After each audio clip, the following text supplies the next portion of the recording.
Bonsoir Boris Vallaud, député PS des Landes, membre de la Commission des Affaires sociales à l'Assemblée nationale et porte-parole du Parti socialiste. Merci à tous les deux de votre présence ce soir. Pour revenir sur ces décisions qui, on l'imagine, vont susciter des critiques, voire des polémiques que Jean Castex a appelé à éviter, vous répondez, Boris Vallaud, que ce ne sont pas des polémiques mais des questions bien légitimes. Quelles questions vous inspirent les mesures annoncées ce soir ? Bon, d'abord dire qu'elles ne sont pas véritablement des surprises. Nous devions sortir du dernier déconfinement avec 5 000 cas par jour. On est sorti avec plus de 10 000 et vous avez vu quel est le rythme des contaminations qui demeure aujourd'hui. Il y avait nécessité de prendre des mesures de durcissement. Est-ce qu'elles seront suffisantes? Est-ce qu'elles seront pertinentes? Moi, j'ai toujours veillé à ne pas m'improviser autorité sanitaire. Je n'ai aucune qualification pour cela. En revanche, quand on est un parlementaire, on interroge le gouvernement. On interroge le gouvernement sur la conformité entre ce qu'il annonce et les résultats qu'il obtient, sur les choix qu'il fait. Et toutes les questions que nous posons sont évidemment légitimes. Et la tentation, j'ai souvent réitérée de l'exécutif, c'est de nous faire taire. Mais non, je suis désolé, ça n'est pas être antipatriote, puisque c'est l'accusation maintenant nouvelle, que de faire son travail de parlementaire et d'interroger sur des points extrêmement précis. La première question que j'ai posée sur le vaccin, c'était le 13 octobre dernier. C'était il y a 4 mois, quasiment jour pour jour. Et j'avais demandé, est-ce que nous risquons pas d'être en retard? Les Américains vont avoir bientôt 2 vaccins. Les Anglais ont déjà déterminé leur stratégie vaccinale. Ils ont mobilisé la NHS, ils ont mobilisé l'armée. On sait qui va être vacciné en priorité. On sait qui va vacciner. Ils ont commencé la vaccination un mois avant la France, à peu près. Oui, et aujourd'hui, ils seront à plus de 3 millions. C'est normal s'ils ont commencé un mois avant. Mais la question, c'est pourquoi n'avons-nous pas commencé plus tôt? Et quand nous avons eu, et nous les avons encore, les premiers chiffres de cette vaccination, force a été de constater qu'on était au ralenti, on n'était pas au rendez-vous. Et tous les jours perdus ont des conséquences humaines, sociales et économiques. Voilà.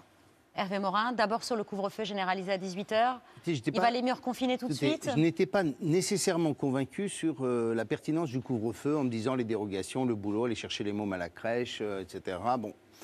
On nous dit que ça marche pour les départements dans lesquels ça a été mis en œuvre depuis début janvier, donc je veux le croire.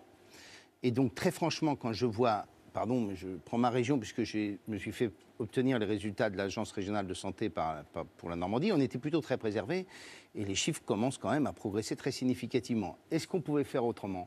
Vous voyez, je ne suis pas dans la majorité, je suis souvent assez dur, mais je me mets à la place du gouvernement, je pense que j'aurais fait la même chose. Je regrette beaucoup la stratégie vaccinale, qui est une catastrophe et un échec absolu, ça c'est une évidence. Échec absolu. Mais, oui, c'est un échec. Il suffit de voir les chiffres, comparer les vaccinations. Alors, ne prenons pas les États-Unis ou le Royaume-Uni, prenons les Européens. L'Italie, l'Allemagne, l'Espagne. Voilà, on est... L'Italie, c'est très intéressant. L'Italie vaccine effectivement à assez haut niveau, 800 000, mais pas les vieux.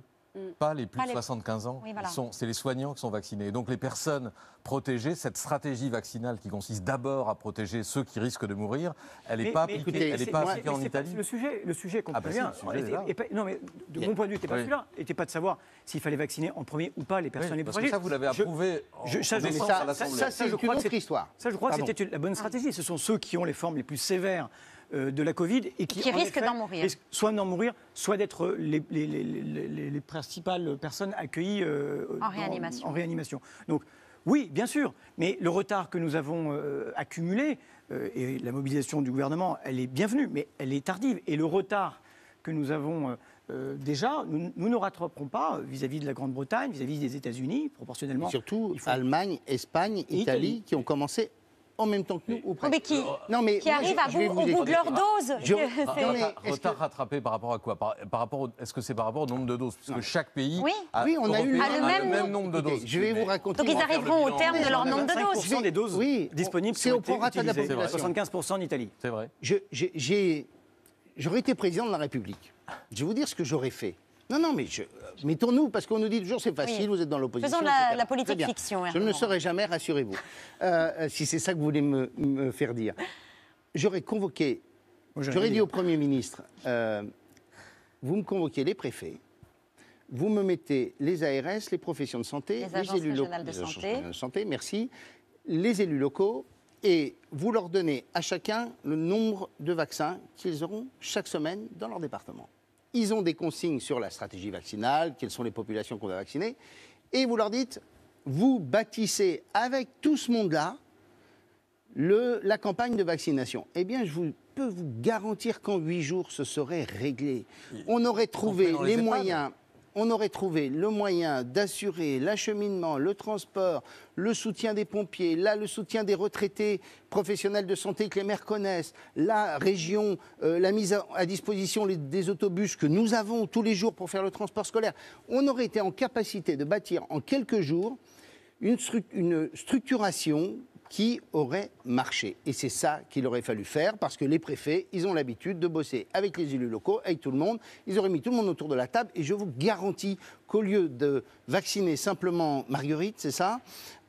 Morissette, pardon. Au lieu de vacciner Morissette, il y a eu 300 000 personnes qui ont été vaccinées depuis le début de la campagne. Moi, je sais une chose. J'ai appelé un patron, un grand industriel de l'industrie pharmaceutique. J'ai dit, mais les vaccins, ils sont là ou ils ne sont pas là? Parce que la question que vous pouvez se poser, c'est est-ce qu'ils sont là? Il me dit oui, il y en a eu 500 000 de livrés entre Noël et Jour de l'An. Comme c'était début janvier, cette conversation, il me dit on en livre mardi ou mercredi 500 000. Il y en a 500 000 par semaine. 1 million de vaccins. Combien y a-t-il de Français vaccinés? 250 000. Un peu moins de 300 000. Ouais. 300 000. Non, 250 000 ou 300 000. Oui, donc, en clair, vous voyez bien à quel point il faut 25% disponibles. Mais c'est dû à quoi, ça, Boris Vallaud? C'est dû au retard à l'allumage. Vous savez, la critique du gouvernement sur la polémique. Si, à un moment donné, un certain nombre d'entre nous ne s'était pas ému, en comparaison évidemment de ce qui se passait dans d'autres pays, y compris de l'Union européenne, en réalité, le gouvernement n'aurait pas avancé de 2 mois sa phase 2. Et vraiment, j'insiste, les conséquences sont extrêmement importantes. Et ça n'aurait pas évité de reconfiner, de couvre-feu. En tout cas, aujourd'hui, on est dans une course de vitesse avec cette nouvelle forme de la Covid, ce variant anglais, peut-être sud-africain aussi. On s'en inquiète, les médecins s'en inquiètent. Et la question, c'est est-ce qu'on va pouvoir finalement prendre de vitesse le développement de cette pandémie? Dans ce qui est annoncé aujourd'hui par le gouvernement, enfin depuis plusieurs jours, il y a l'idée qu'à la fin du mois, ils annoncent un peu plus d'1 million de personnes vaccinées pour 2 600 000 doses, c'est-à-dire qu'il n'y aura plus de stock à ce moment-là et qu'on aura rattrapé dans les prochaines semaines, on sera sur le même rythme en vaccination et en approvisionnement de vaccins. Comment accélérer davantage et comment on l'espère. Comment faire plus? On l'espère. J'entendais le Premier ministre hier dire que ce n'est pas à la 10e minute qu'on juge un match de football. Mais quand on a pris 3 buts dans les 10 premières minutes, c'est quand même difficile de remonter la pente. Donc, bien sûr qu'il faut de la mobilisation. Que le gouvernement se mobilise, on le constate. Tant mieux. Est-ce qu'on aura suffisamment de vaccinateurs? Est-ce qu'on peut anticiper ce qui va se passer après que nous ayons vacciné les plus fragiles, les plus de 75 ans, ceux qui ont des pathologies chroniques?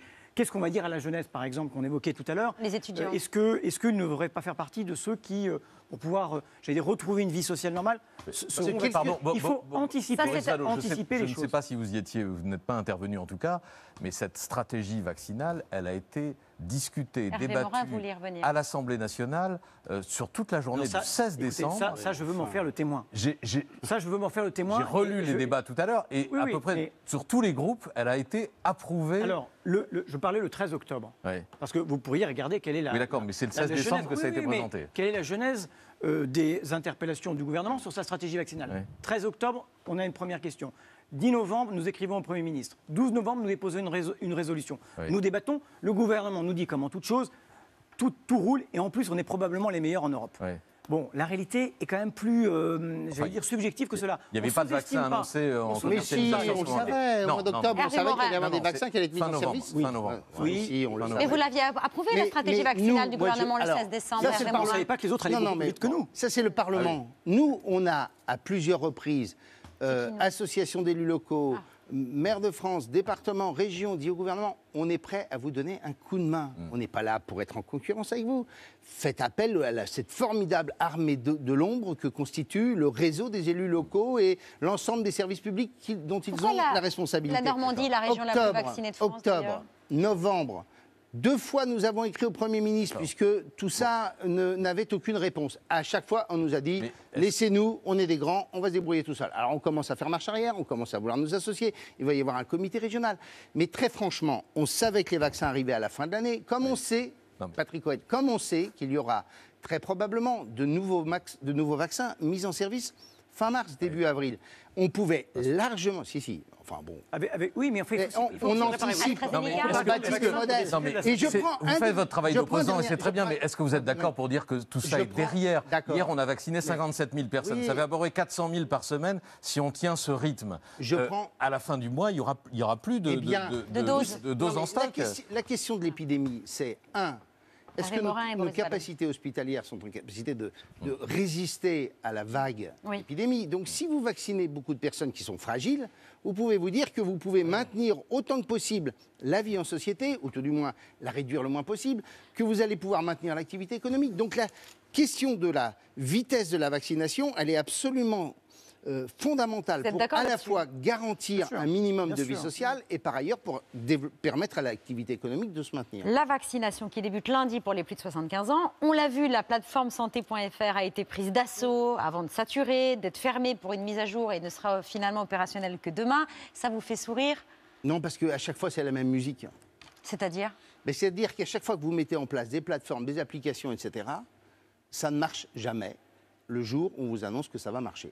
D'ailleurs, je ne dis pas au gouvernement, je dis c'est systématique. Sur toutes ces histoires-là, vous avez des sociétés informatiques qui, à prix d'or, vous disent, vous inquiétez pas, ça va marcher, et le jour venu, ça ne marche jamais. Ça donne pas tellement envie de rire, parce que... C'est malheureusement tout le temps la même histoire. C'est regrettable, c'est dommage. Bon, moi, j'incrimine personne, c'est comme ça, il faut que ça marche, et que ça marche vite. Victime du succès de la vaccination, alors qu'on pensait que les Français étaient très défiants. Oui, le constat est le même. Quels que soient les sondages se réalisés ces tout derniers jours, les Français sont de plus en plus nombreux à vouloir se faire vacciner. Ils sont même devenus majoritaires. 56% selon une étude Odoxa publiée aujourd'hui même. C'est 14 points de plus que le mois dernier. Comment, Boris Vallaud, vous pouvez expliquer cette hausse, forte hausse? Eh bien, d'abord parce que je crois que les Français ont intégré l'idée que c'était quand même une extrêmement bonne nouvelle pour sortir, pour gagner cette guerre contre la Covid. Ensuite, il y a d'autres peuples qui se font vacciner de façon très intensive. Et ensuite, moi, je dois vous dire que j'avais vu la façon dont s'était passée la campagne de vaccination pour la grippe saisonnière, où il y a eu des ruptures de stock, dont on nous disait c'est parce que les Français veulent beaucoup se faire vacciner. Donc j'avais quelques doutes sur la défiance. Et puis vous savez, je suis allé à la première vaccination dans mon département, dans les Landes, dans un EHPAD, et il y avait 95% des résidents qui étaient d'accord pour se faire vacciner. Oui, c'est exceptionnel, parce que... Mais écoutez, on est assez exceptionnel dans les Landes. Mais non, mais ce que je veux dire, c'est qu'on attendait du gouvernement, non pas qu'il aille à reculons dans cette vaccination, mais qu'il soit extrêmement positif dans la communication, qu'il y ait des clips en faveur de la vaccination, comme en Italie. Vous évoquiez l'Italie tout à l'heure.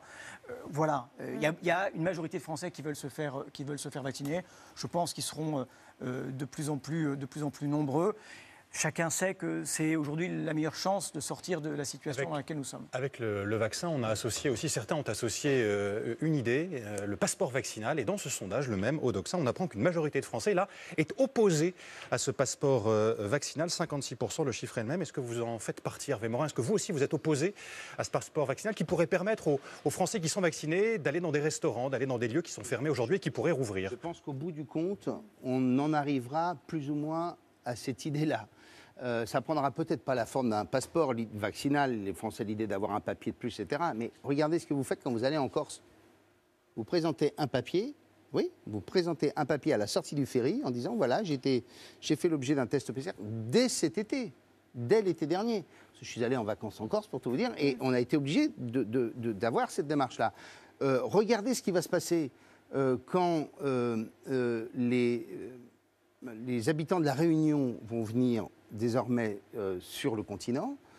Il va falloir là aussi qu'ils puissent présenter un test PCR. Donc on va se retrouver dans une situation où dans bon nombre d'endroits ou dans bon nombre de circonstances, on va être obligé de démontrer qu'au bout du compte, on est à peu près protégé et on protège les autres. Et donc ce que je crois, c'est qu'au bout du compte, on sera amené à présenter dans bien des endroits le fait qu'on a été vacciné et qu'on protège les autres. Boris Vallaud, sur le passeport vaccinal? Moi, je crois que c'est un outil à mon avis, assez inefficace sur le plan sanitaire et de discrimination absolument considérable. Moi, je suis plus que sceptique. La question des passagers qui viennent de pays étrangers, de la Corse, qui est une île, ça n'aurait échappé à personne, et d'une autre nature. Mais là, franchement, s'il faut présenter... Discriminant, c'est-à-dire parce que d'abord parce qu'on ne connaît pas. D'abord parce qu'on connaît pas. On présente déjà 25 fois des papiers pour dire on a fait un test. Donc je ne vois pas quelle est la différence entre dire on va présenter qu'on a fait un test. Quand vous allez au restaurant, on ne vous demande pas si vous avez fait votre test ou pas aujourd'hui. Mais on vous l'a, même quand c'était ouvert, on ne vous l'a pas demandé. Et puis aujourd'hui, on est quand même dans une situation où nous avons des vaccins dont nous ignorons quelle est la durée d'efficacité. Bon, voilà, ça c'est la première chose. Et surtout s'ils empêchent de transmettre. Et ensuite, on ne sait pas si on ne devient pas asymptomatique avec la possibilité de transmettre. Donc, je pense que c'est un outil, à mon avis, qui relève de la fausse bonne idée. Marion, pour conclure sur les écoles. Oui, juste revenir d'un mot sur une autre bonne nouvelle qui a dû soulager de nombreux parents. Les établissements scolaires vont rester ouverts. Jean Castex veut tout faire pour éviter une fermeture des écoles qui mettrait, entre autres, l'économie en carafe. Je le cite, 3 mesures dont parlait Patrick. Protocole sanitaire renforcé dans les cantines, suspension des activités sportives en extérieur, augmentation des capacités en intérieur, des capacités de dépistage. Pour vous, est-ce que c'était le plus important que les écoles restent ouvertes? Oui. Avec autant que possible des demi-groupes, avec des règles extrêmement contraignantes pour tout ce qui est restauration scolaire. Absolument aucun doute là-dessus. C'est-à-dire, il faut les fermer? Non, il faut faire en sorte qu'une classe ne mange pas avec la classe d'à côté. C'est ce qui va être fait vraisemblablement. Alors, c'est pas toujours très facile à faire, parce que moi, je vois bien dans les lycées, c'est pas aussi évident que ça. Mais on finit par trouver des solutions. Le personnel, notamment des collectivités locales qui font fonctionner au quotidien les établissements scolaires, ont trouvé en général des solutions.